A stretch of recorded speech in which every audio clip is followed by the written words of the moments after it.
The Galactic Empire had always expanded with little resistance, relying on its technological and military supremacy to absorb new worlds and enforce its control over entire star systems. To the Empire's leaders, Earth was just another target, a relatively small planet with abundant resources and a species that, while intriguing, posed no real threat. The decision to incorporate Earth into the Empire seemed simple, almost routine, a matter of extending the reach of their influence without the expectation of significant resistance. Among the ranks of the Empire's officials, however, one figure stood out with a voice of caution. The alien general, a seasoned strategist known for his ability to foresee potential risks, advised restraint. Unlike his peers, he had taken the time to study humanity, and his findings had left him concerned. He understood the Empire's ambition and its confidence, yet he could not ignore the signs that humanity was far from a typical adversary. Addressing the Empire's council, he issued an urgent warning. Humanity was a unique and potentially dangerous species, not to be underestimated. The council listened but largely dismissed his concerns, interpreting his caution as unwarranted hesitation. To them, humans were technologically inferior and lacked the sheer numbers to pose any real opposition. But the general's apprehension ran deeper than simple military might. He explained that humanity's true strength lay in qualities the Empire had never faced before. Humans, he argued, possessed an adaptability and resilience that had allowed them to thrive on a harsh, unpredictable world, a place that demanded constant resourcefulness and innovation for survival. Earth's conditions had shaped humanity into something more formidable than any ordinary species. The Empire's leaders scoffed at the idea that environmental hardship could translate into an actual threat against their military might. They saw Earth as a primitive world, its people as a species that had yet to reach the full heights of technological development. But the general pressed on, recounting specific instances he had uncovered during his research, examples of human behavior and survival under extreme conditions. He shared accounts of natural disasters, wars, and crises that would have devastated most other species. Yet humans had survived, rebuilt, and even thrived in the face of near-impossible odds. One council member questioned whether these stories had any relevance in a war scenario, arguing that the Empire's technology alone would negate any primitive survival skills humanity possessed. But the general countered by pointing out that humanity's history was filled with examples of overcoming technologically superior foes through unconventional tactics. Humans had repeatedly shown a capacity to exploit weaknesses, think creatively, and adapt on the fly, turning disadvantages into opportunities. This trait, he warned, made them unpredictable and dangerous in ways the Empire was ill-prepared to handle. Despite the general's words, skepticism remained.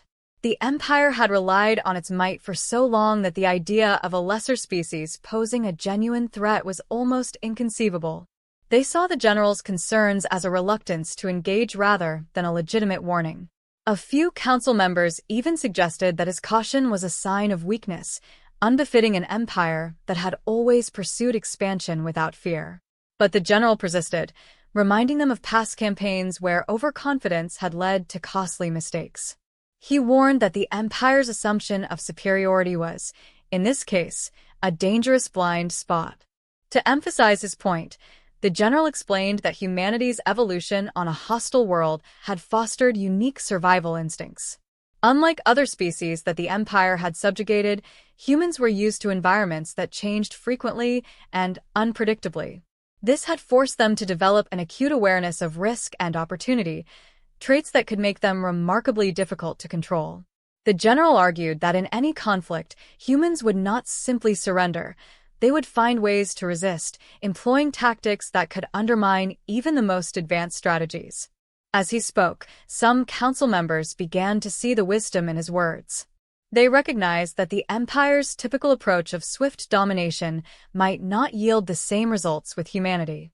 The general's portrayal of humans as adaptable and unyielding painted a picture of a species that could not be conquered in the usual ways. He described how human societies had managed to unite under pressure, rallying around common causes when their survival was at stake. The thought of humanity uniting against a common enemy was not one the Empire could dismiss lightly. Yet, a significant portion of the council remained unconvinced. They saw the general's fears as hypothetical scenarios, a collection of what-ifs that did not align with the Empire's historical experiences. Humanity, they argued, lacked the resources, alliances, and technological base to mount any meaningful resistance. But the general pushed back, cautioning them that humanity's apparent lack of technology did not make them defenseless. In fact, it meant they had honed other skills that might even be more dangerous than weaponry in the right circumstances. He highlighted the human tendency to innovate under pressure, to create solutions that defied logic and expectation. Where the Empire's forces relied on standardized protocols and advanced machinery, humans often thrived on improvisation and creativity. This fundamental difference, the general argued, could turn a simple occupation into a prolonged and costly endeavor. He warned that once humanity understood the Empire's methods, they would likely find ways to counter them, potentially leading to a drawn-out conflict that the Empire was unprepared to sustain. The general's message was clear. Humanity might lack the Empire's technology, but they possessed qualities that had allowed them to survive on a challenging planet. These qualities, resilience, adaptability, and a willingness to fight against overwhelming odds, were not to be underestimated. He cautioned that a war with humans would not be a straightforward conquest. It would be a test of endurance, a battle against a species that knew how to survive under the harshest conditions. As he concluded his address, the room fell silent, his warning hanging heavily in the air. Some of the leaders shifted uncomfortably, while others maintained their skepticism. But the general knew he had planted a seed of doubt, a recognition that humanity was not a mere stepping stone in the Empire's path. They were a force that demanded respect, a potential adversary who would not go quietly into subjugation. The general resumed his case, determined to make the council understand the potential risks of underestimating humanity. He knew he had only scratched the surface in his initial arguments, and now, with the council's attention shifting slightly, he pressed on with more specific insights into human capabilities. Focusing on humanity's adaptability, he recounted how humans responded to threats by thinking outside of conventional strategies, adjusting their approach mid-conflict, and employing methods that were often unorthodox yet brutally effective. To highlight this, he provided an example from human history, detailing a conflict where they had faced an opponent with vastly superior firepower. Instead of attempting a direct confrontation, humans had used guerrilla tactics, ambushes, and misdirection to wear down their enemies' resources and morale. The Empire's forces were programmed for head-to-head warfare, relying on predictable sequences, formations, and overwhelming power. But humans, the general explained, thrived on unpredictability. They approached each challenge with fresh perspectives, rarely repeating the same strategy twice. This flexibility made them especially dangerous against a force as structured and formulaic as the Empire. The general continued, pointing out that this adaptability extended beyond their tactics to their resourcefulness. Humans had an uncanny ability to make use of whatever was available, turning even the most basic tools into effective means of defense or offense. In situations where most species would consider themselves outmatched, humans found creative solutions, often transforming their supposed weaknesses into unexpected strengths. Their history was filled with instances of using the environment itself as a weapon, creating traps, diversions, and blockades that exploited natural terrain in ways that were difficult to counter. The council's skepticism started to waver, with a few members now considering the implications of facing such a tenacious opponent. However, one senior counselor challenged the general's position, insisting that even if humans had an unusual fighting style, it would be no match for the Empire's technology. They pointed out that the Empire's armies had overcome countless worlds, many of which had also claimed to be resilient and resourceful. The counselor argued that humanity was simply another species clinging to its pride, unwilling to accept the reality of the Empire's strength. The general anticipated this response and was prepared. He explained that humanity's strength was not only physical or strategic, but also deeply psychological. Humans were known to rally around shared causes with an almost fanatic intensity when under threat, drawing on a collective spirit that was unmatched by any species the Empire had encountered. Unlike many civilizations that fractured under pressure, humanity grew stronger, more unified, and even more determined to resist. This unity, he warned, was a force multiplier that technology alone could not overcome. Furthermore, he emphasized humanity's resilience in the face of losses. Where other species might surrender or flee after initial defeats, humans were known to dig in, becoming even more committed as hardships increased. This resilience, the general explained, could transform a simple occupation into a drawn-out, costly conflict. A war with humans would not be won through a few decisive strikes. It would require ongoing engagement, resource allocation, and a tolerance for casualties that the Empire was unaccustomed to. Every loss would only fuel their resolve, making them an opponent that would grow stronger as the battle intensified. At this point, a younger council member raised a question, seeking to understand why humanity's determination should be of such concern when the Empire's technological superiority was so absolute. The general's response was direct. The Empire's military, while powerful, was not designed to engage in protracted, attrition-based warfare. Their systems were built for swift conquests, optimized for rapid engagements and decisive victories.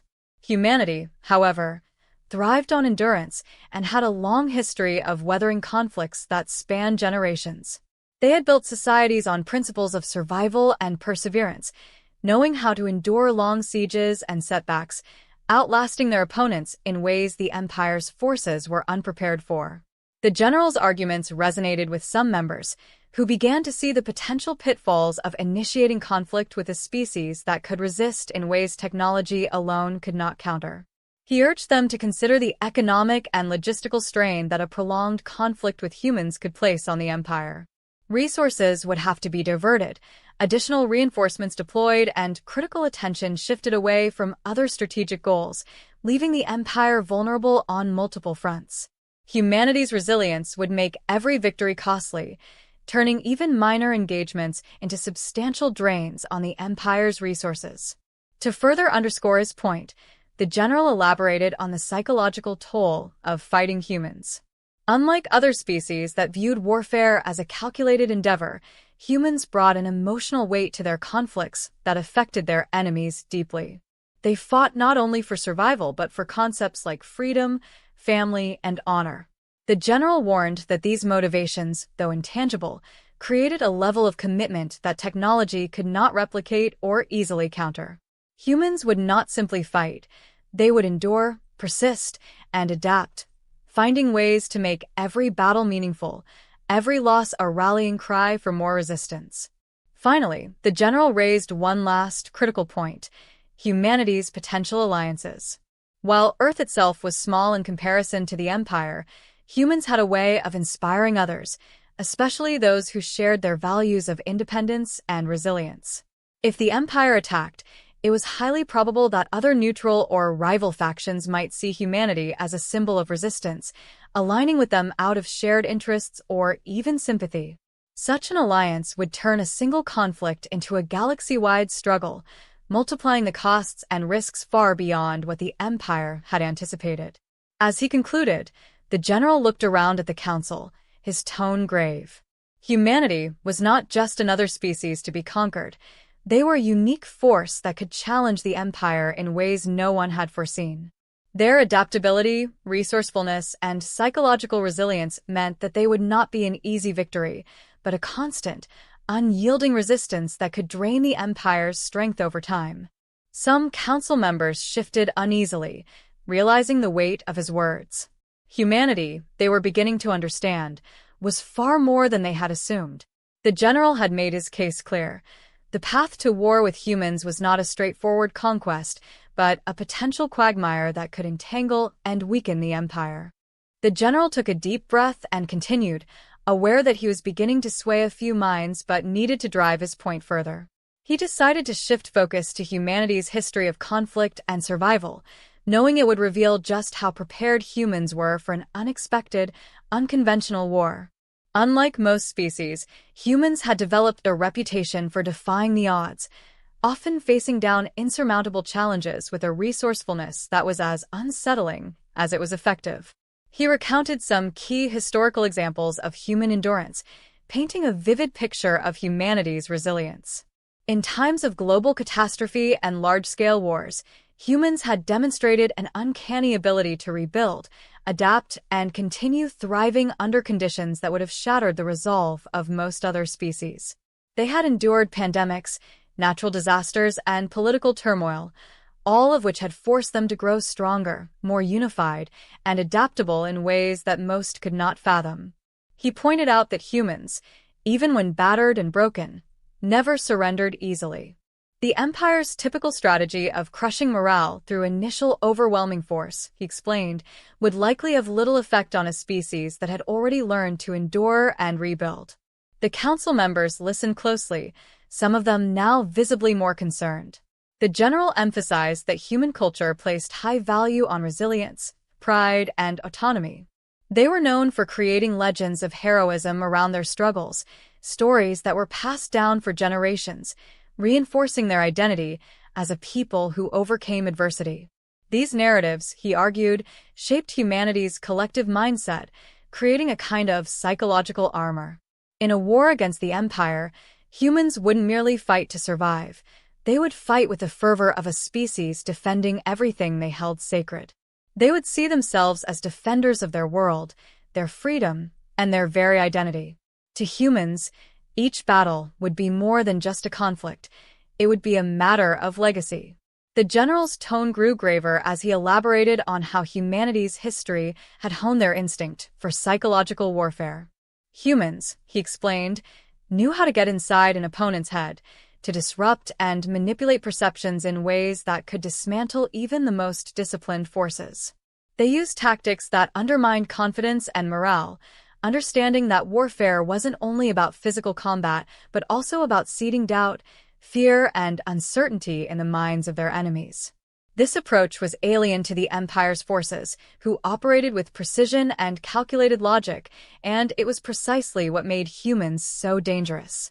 They could weaken the Empire from within, sowing seeds of doubt and confusion that could unravel even the most fortified plans. The general added that humans were experts in leveraging asymmetry. They had mastered guerrilla warfare, the art of surprise attacks, and strategic retreats that exhausted and frustrated opponents far more powerful than themselves. By utilizing the terrain, creating traps, and striking at vulnerable points, humans had consistently managed to turn the tide against enemies who should have had the upper hand. The Empire's reliance on structured tactics and overwhelming force would likely falter in the face of humanity's hit-and-run tactics, ambushes, and unpredictable offensives. The general warned that the Empire could find itself bogged down in a never-ending series of skirmishes, draining resources and morale as they pursued an enemy that seemed to be everywhere and nowhere at once. Seeing the skepticism beginning to fade, the general decided to underscore the potential cost of engaging with humans by focusing on the likely duration of such a conflict. Humans were known to endure protracted wars, with conflicts in their history lasting years, sometimes even decades. They had a stamina that was uncommon, a mental and physical endurance that allowed them to persist when others would have long given up. If the Empire engaged humanity, it wouldn't be a quick victory, but a war of attrition that could stretch far beyond any projections. This was an aspect the Empire had never truly prepared for. Their strategies were built on quick conquests, not drawn-out conflicts with a species that had mastered survival under harsh, prolonged conditions. Some council members raised the argument that the Empire could simply deploy overwhelming force, hoping to break human resistance in one decisive move. The general's response was immediate. He warned that such an approach would only galvanize humanity further, strengthening their resolve rather than diminishing it. Humans had an uncanny ability to rally under pressure, finding unity in shared adversity. A direct show of force would likely incite a level of resistance that the Empire had not seen before, uniting factions within humanity that might otherwise remain divided. He explained that every casualty and every loss on their side would serve as fuel for the human resistance, a call to arms that would only grow louder as the war dragged on. The general then addressed the Empire's assumptions about humanity's lack of alliances. While it was true that Earth was relatively isolated, humans had a reputation for drawing allies through shared ideals and loyalty. Once they were under threat, it was very likely they would seek and find allies among the galaxy's neutral factions, those who might see an alliance with humanity as a means to counterbalance the Empire's expansion. The general cautioned that an invasion of Earth could very well spark a coalition of forces eager to support humanity, creating a web of alliances that would turn a localized conflict into a multi-front war. As he spoke, a few council members exchanged worried glances, clearly beginning to grasp the potential scale of the conflict the general described. He explained that a war with humanity wouldn't just be costly in terms of resources and lives. It would be a war that risked destabilizing the Empire's influence and reputation across the galaxy. Humanity, with its resilience and capacity for inspiring others, could unintentionally become a symbol of resistance, emboldening other species to resist the Empire's control. As the general's arguments sank in, the council began to see the broader implications. They were starting to understand that this conflict would not only be a test of military strength, but a test of endurance, morale, and willpower, traits that humanity had refined over countless struggles. The general's caution had made it clear, while the Empire had grown accustomed to swift victories, humanity would drag them into a grueling, unpredictable war that might change the entire course of galactic history. The Empire could win every battle and still find itself losing the war, facing a species that knew how to turn every disadvantage into a new opportunity. The general shifted his approach, understanding that he needed to make the Council fully grasp not just humanity's capabilities, but also the far-reaching consequences of engaging them. He focused on the broader, strategic impact that a prolonged war with humans could have on the Empire itself, revealing weaknesses that would be exposed if they proceeded down this path.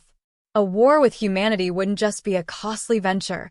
It would create ripple effects that could destabilize the Empire's control over other territories and strain their resources beyond recovery. He began by explaining that the Empire's military structure, though formidable, was optimized for swift, decisive conquests. Their campaigns were built around overwhelming initial strikes, designed to break an opponent's morale and dismantle their infrastructure quickly. This approach, however, relied heavily on the assumption that opponents would either surrender or be too weakened to resist effectively. Humanity, he warned, didn't fit this mold. They were resilient to the point of being unyielding, driven by a determination that wouldn't falter simply because they were outgunned or outnumbered. The general elaborated that the Empire's logistics, while impressive, were not set up for long-term engagements. Resources were mobilized to ensure immediate dominance, not to sustain drawn-out conflicts.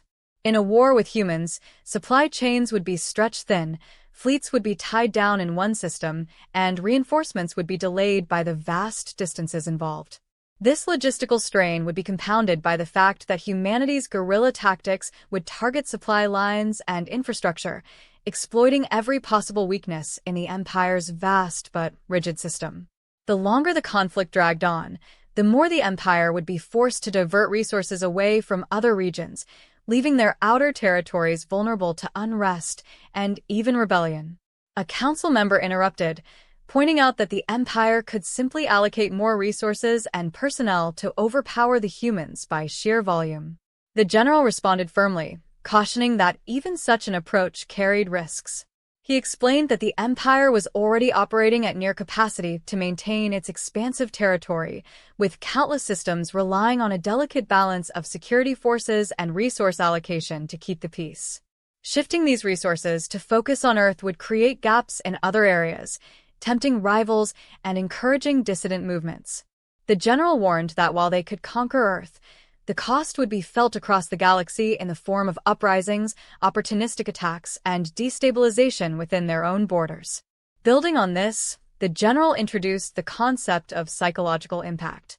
Humanity's unique resilience and their history of overcoming adversity would likely inspire other subjugated worlds to reconsider their stance toward the Empire. If humans were able to resist and survive, then what message would that send to other species already discontent with imperial rule? The sight of humans, a relatively isolated species, standing up against the Empire could ignite a spirit of rebellion among other species, sparking movements of resistance across the Empire's territories. Humanity's refusal to surrender would become a beacon of defiance, one that would be impossible to contain once it spread. The council members shifted uneasily as the general outlined this potential domino effect. He explained that the Empire's reputation had always been rooted in fear and the perception of unbeatable strength. A protracted war with humans, however, would chip away at this image, showing that even a species with relatively limited resources could hold its ground. If that perception of invincibility was shattered, other species might begin to question the Empire's authority, destabilizing the control the Empire had worked so hard to maintain. Adding to this, the general highlighted the economic toll of such a conflict. A prolonged campaign against humanity would strain imperial finances, as the costs of maintaining a constant military presence, repairing damaged fleets, and securing supply lines would add up quickly. Taxes would need to be raised, resources would need to be rationed, and industry would be focused on military production rather than sustaining civilian life across the Empire's territories. This economic strain would breed discontent, both among imperial citizens and the Empire's allies, who would feel the effects of resource scarcity and economic instability. Furthermore, the general cautioned that humanity's creativity and adaptability in warfare would force the Empire to constantly adjust its strategies, requiring new technologies and tactics that the Empire had not developed before. Innovation, he noted, often came at a cost, demanding resources, time, and trial and error. The Empire's traditional approach to warfare had made it powerful but also rigid, and a war with humans would demand a level of flexibility that would require significant changes in the way the Empire operated. This shift would not only be costly, but would also challenge the core principles on which the Empire's military had been built. Sensing that he was making progress, the general concluded with one final warning: the moral and ethical impact of a war with humanity. The Empire had always justified its conquests by portraying itself as a bringer of order and stability. However, humans were known for their values of freedom, resilience, and loyalty to one another. Any attempt to subjugate them would be met not only with resistance, but with widespread condemnation across the galaxy. Empires were not immune to the judgment of other civilizations, and any attempt to crush humanity could lead to widespread reputational damage. Neutral factions and even allies might question the Empire's integrity, distancing themselves to avoid being associated with a campaign seen as unjust or overly aggressive. The general's final point hit home, leaving the council in thoughtful silence. He had outlined a future in which the Empire was not only engaged in a prolonged, costly conflict with humans, but was also vulnerable on multiple fronts, economically strained, politically unstable, and facing potential uprisings across its territories. Humanity, he stressed, was not a typical opponent. They were a force that, once engaged, would fight with a tenacity and ingenuity that the Empire had never before encountered. A war with humans, he concluded, would be a test of the Empire's endurance, its values, and its reputation, risking more than they could afford to lose. As the general's words sank in, some council members began to see that this was not merely a question of conquest, but a potential turning point for the Empire itself. Humanity, they realized, could be the adversary that forced the Empire to confront its own limits and vulnerabilities, challenging the very foundations of its dominance.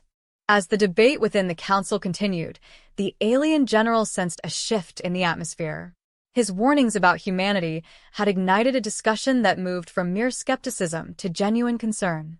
The prospect of war with humans was no longer seen as a straightforward conquest, but rather as a complex dilemma that could have far-reaching implications for the Galactic Empire.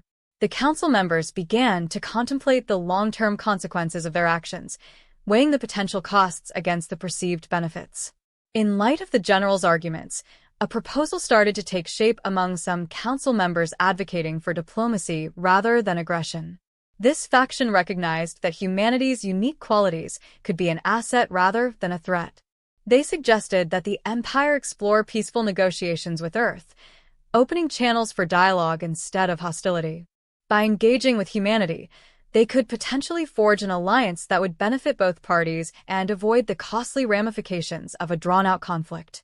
The general supported this shift, arguing that diplomacy could provide valuable insights into human motivations and culture.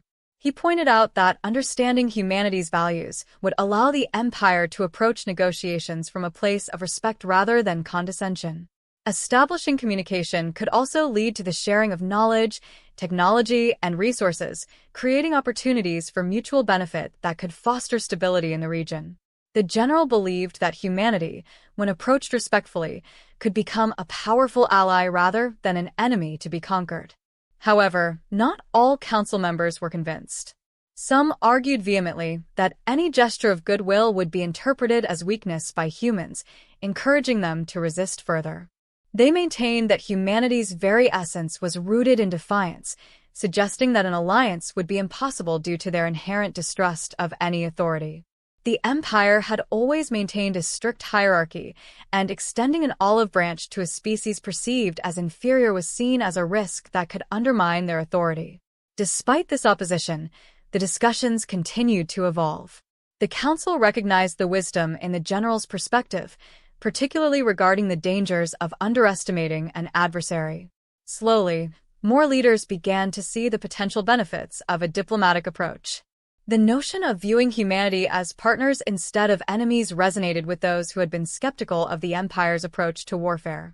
They realized that an alliance could potentially reinforce the empire's stability and provide a counterbalance against any future conflicts that might arise in the galaxy. The tipping point came when the general proposed a bold plan: send a diplomatic envoy to Earth, composed of representatives from the empire along with himself. The envoy would express genuine interest in establishing relations, focusing on common interests and shared goals rather than threats or ultimatums. This approach, he argued, would signal to humanity that the empire was willing to engage in dialogue, fostering trust and laying the groundwork for cooperation. Council members debated the proposal intensely. Some feared that such a mission could be seen as an admission of weakness, while others were increasingly convinced of its necessity. The general emphasized that the key was to approach humanity with sincerity, acknowledging their unique qualities and respecting their autonomy. The goal would not be to dominate or control, but to find common ground that could lead to peace and prosperity for both parties. As the discussions wore on, the potential for a diplomatic solution began to take precedence over the prospect of war. Those in favor of the envoy argued that the general's insights into humanity had revealed a path forward that could avoid unnecessary bloodshed. They recognized that the empire could benefit from understanding humanity's culture, motivations, and strengths in ways that would ultimately enhance their own military strategies. Ultimately, the council reached a consensus. The empire would proceed with the diplomatic mission to Earth, and the general would lead the envoy. He was entrusted with the responsibility of conveying the empire's intentions clearly, ensuring that the message of respect and cooperation resonated with humanity. This decision marked a significant turning point for the empire, as they prepared to approach a species they had previously underestimated. As plans for the envoy were set in motion, the general felt a mix of relief and apprehension. He understood the risks involved in engaging with humanity, but he also recognized the potential for forging a new path. The decision to explore diplomacy represented a fundamental shift in the empire's approach, moving away from conquest and towards understanding. The general knew that while the path ahead would not be easy, it held the promise of a future where both the empire and humanity could coexist peacefully. As the envoy prepared for its journey to Earth, the council members reflected on the lessons learned through their discussions. The prospect of war had forced them to confront their assumptions about strength, resilience, and the nature of power itself. They were beginning to understand that true strength lay not only in military might but also in the ability to adapt, to listen, and to respect the capabilities of others. As the general departed, he carried with him the hope that humanity would respond positively to their overtures. He understood that the journey ahead would be fraught with uncertainty, but he believed in the potential for a better future, one where the Galactic Empire and humanity could work together, combining their strengths for the greater good of the galaxy. The envoy's mission was a chance to redefine the relationship between the Empire and humanity, transforming a potential conflict into an opportunity for cooperation and mutual growth. The stakes were high, but so were the possibilities, and the general was determined to see it through, hoping to build a bridge where once there had only been a chasm.